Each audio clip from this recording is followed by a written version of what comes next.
രാവിലെ ഏതാണ്ട് 11 മണി സമയത്താണ് യുവതിക്ക് നടു റോഡിൽ വെച്ച് കുത്തേൽക്കുന്നത്. കണ്ണൂർ PVS റോഡ് ജംഗ്ഷന് സമീപത്ത് വെച്ച് മുണ്ടേരി സ്വദേശിയായ യുവതിയെ ഭർത്താവ് കുത്തി പരിക്കേൽപ്പിക്കുകയായിരുന്നു. കൊല്ലണമെന്ന ഉദ്ദേശത്തോടെ കഴുത്തിനും കുത്തുകയും പിന്നാലെ ശരീരത്തിൽ അടിക്കുകയും ചെയ്തു.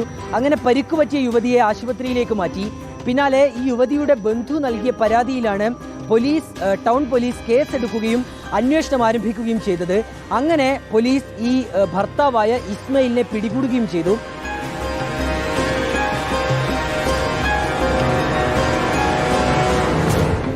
കുടുംബ വഴക്കിനെ തുടർന്നുണ്ടായ വൈരാഗ്യമാണ് ഇങ്ങനെ ഒരു ആക്രമണത്തിലേക്ക് നയിച്ചത് എന്നുള്ളതാണ് നിലവിൽ പോലീസ് നൽകുന്ന വിവരം. ഏതായാലും ഈ പ്രതിയായ ഇസ്മയിലിനെ കോടതിയിൽ ഹാജരാക്കി റിമാൻഡ് ചെയ്തിട്ടുണ്ട്. പരിക്കേറ്റ യുവതി ആശുപത്രിയിൽ ചികിത്സയിൽ തുടരുകയാണ്.